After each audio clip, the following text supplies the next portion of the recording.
So the first topic I'm going to talk about is that a Spaceballs sequel has been announced. Now, I like there was no Spaceballs movie. It's not one of my favorite comedy films of all time. Like, it's a funny movie. It's just not like a top comedy film for me personally. But I would be interested to see a sequel. The only thing I would worry about is that comedy sequels I think are hard to do. There's a lot of bad comedy sequels, and I'm just wondering if you can do a sequel to Spaceballs that's funny like the original, or is that humor still going to work? So it's definitely one of those things I'm always like kind of concerned about when it comes to trying to do a comedy sequel and trying to make it as funny as the original. But overall, I think this is exciting news for fans who really love that movie. And even though I don't love it, I do enjoy the original Spaceballs movie, so I would be at least intrigued to see a sequel to it.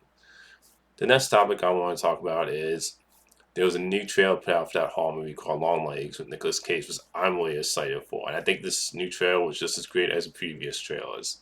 I think like they've done a great job of really marketing this movie, and it just looks like a really good original horror movie. And horror is my favorite genre, so I'm always looking for like another great, good to great original horror film.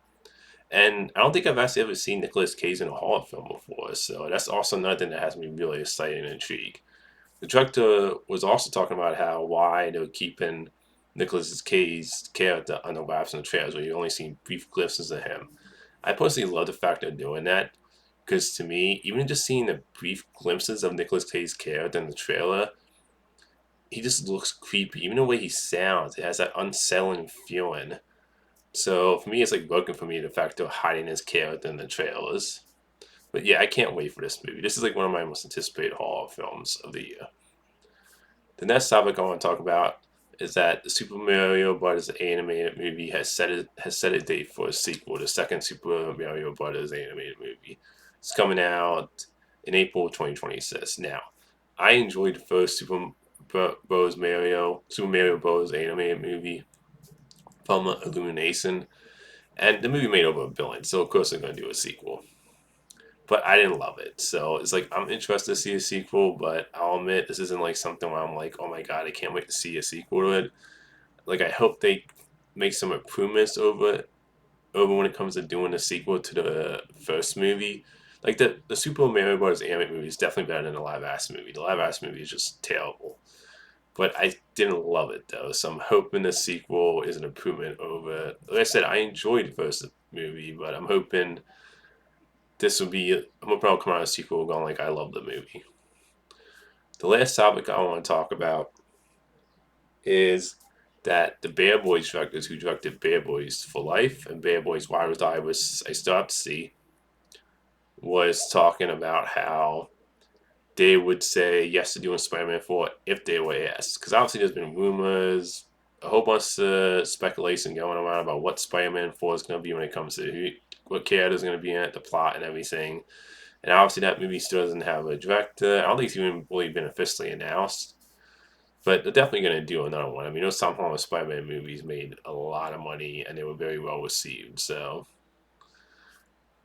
and when it comes to if they like got picked to be the directors of the Spider-Man movie, I would love that. And I love what they said with the comment is that if they were allowed, if they were asked, they would do it because they love the character.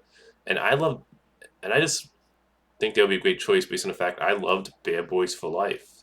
Like that made me a fan of a franchise that personally I didn't like the first two movies. So, and you know, I like I said, I haven't seen Bad Boys Where I Would Die. From what I heard, it's a fun movie with some people even loving it. So to me, I think they would be a great choice. And I also think this would be great because obviously they were going to do a Batgirl movie that got a task write off that nobody ever saw, and I was always kind of disappointed that they never really directed that. That we never really got to see the Batgirl movie because I would like to see what they would have done with a comic book movie. So if they were to get picked, this would be a great kind of like a great story of like these directors that was going to originally do a comic book movie for DC, and then that kind of task right off, and it'll be the second chance at doing a comic book movie. So I mean, it's great to hear that they would do it if they were asked. And obviously, like we don't know who the director for Spider-Man 4 is. Like, there's been no news announced who's going to be directing Spider-Man 4. But I think they would be a great choice if they were asked. So that's all the movie news today. Until next time, movie fans.